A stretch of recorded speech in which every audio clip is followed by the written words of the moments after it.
conviene también que entendamos los diferentes libros de la Escritura, que entendamos lo que significa Apocalipsis, con qué intención Juan en la isla de Patmos escribe el libro de Apocalipsis. En una época que le está prohibido hablar de la fe cristiana y tiene que comunicarse con sus colegas, con sus amigos cristianos, de manera camuflada, casi en secreto. Mensajes crípticos, camuflados, y utiliza símbolos que entre los cristianos de aquella época eran bien conocidos, pero que el mundo pagano desconocía. Por ejemplo, siempre que en el Apocalipsis aparece la mujer, lo que quiere decir Juan es el pueblo. La mujer es símbolo del pueblo. El cuerno es símbolo de poder. Los ojos, la vista, es símbolo siempre de conocimiento. El ave, el vuelo, es símbolo de movilidad. La trompeta pasa a ser la voz de Dios. La espada es la palabra de Dios y el mar siempre es símbolo de muerte, símbolo de inseguridad. Hay que entender bien estas cosas para poder dar una explicación convincente de todos los diferentes temas de la palabra de Dios. Otro asunto es el famoso número de un hombre, la llamada gematría. Cuando uno analiza, por ejemplo, las letras, el símbolo de la letra de la palabra hebrea de una persona, se da cuenta de detalles como este. Nerón César, que como saben en hebreo es sin las vocales, cuando uno suma estas letras, la N50, la R200, la W6, la N otra vez 50, y uno suma todo eso y sale el número 666.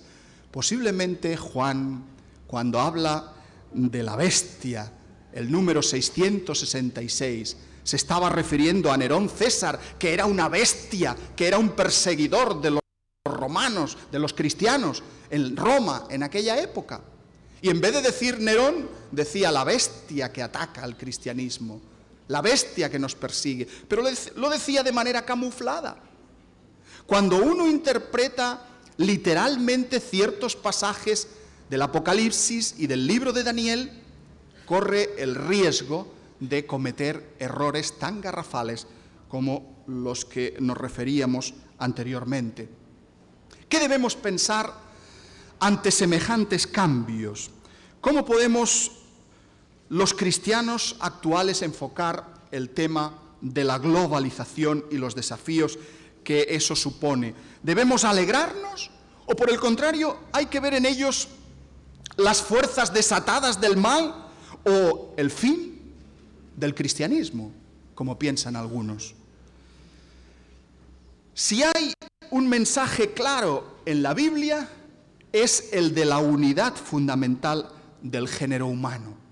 Ante tanta discriminación tribal, étnica, lingüística o sexual practicada por tantos pueblos a lo largo de la historia, el Dios de la Escritura proclama: un mismo estatuto tendréis vosotros de la congregación y el extranjero que con vosotros mora. Delante del Señor, vosotros y los extranjeros sois iguales.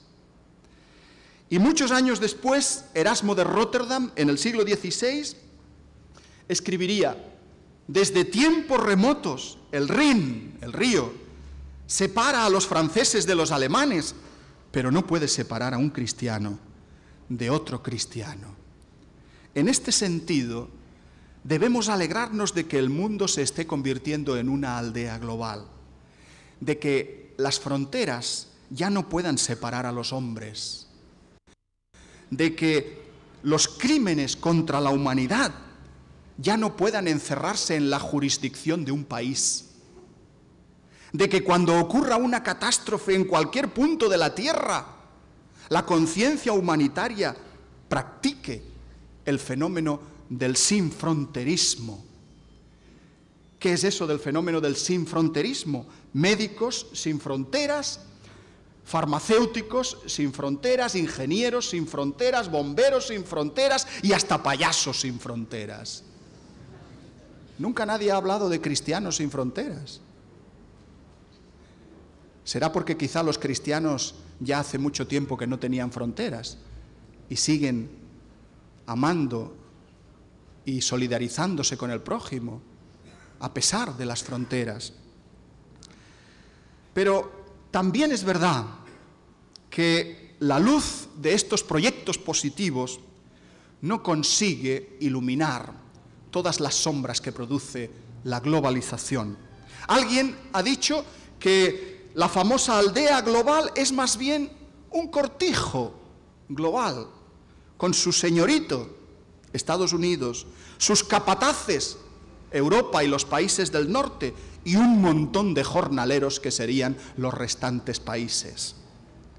Es verdad que la globalización está permitiendo crear más riqueza, es cierto, pero también es verdad que la está distribuyendo mucho peor. Cada vez es mayor la brecha existente entre los países del norte y los países del sur, así como entre los diferentes estratos o niveles sociales dentro de un mismo país. Michel Candesu, quien fue director general del Fondo Monetario Internacional, hizo pública esta pregunta. ¿De qué sirve la globalización si se limita a ser un vehículo para cínicos que quieren sustraerse a las normas de la ley y de la moral? De poco puede servirnos la globalización si continúa por esos derroteros. Se impone, por tanto, la necesidad de regular la globalización, de establecer unas normas universales que controlen el mundo caótico y lleno de peligros que se está formando hoy. No como hacen los grupos antiglobalización, con violencia destructora, sino mediante ideas constructivas, mediante opciones viables, mediante el diálogo, mediante la política, mediante la expresión de los valores cristianos frente a las autoridades. La pregunta de Dios en el Génesis, ¿dónde está tu hermano?, es hoy como una bofetada en el rostro del mundo cristiano, que curiosamente coincide bastante con el primer mundo. En este siglo XXI queda por saber si las iglesias van a escuchar la voz de Dios o si van a responder que ellas no se meten en política. Porque quienes escuchen la voz de Dios y respondan, ¿soy yo acaso el guardián de mi hermano?, serán culpables. Por eso los cristianos debemos pedir que se regule la globalización. Sería deseable que en el tercer milenio todas las iglesias cristianas se unieran para pedir a los gobiernos que tuvieran como prioridad la regulación justa de la economía internacional, para acabar cuanto antes con esa vergüenza suprema de nuestros días, que es la miseria de la mayor parte de la humanidad. Hoy existe la posibilidad en el mundo de que nadie pase hambre. Existen los recursos para eliminar, para erradicar el hambre y la miseria en nuestro mundo.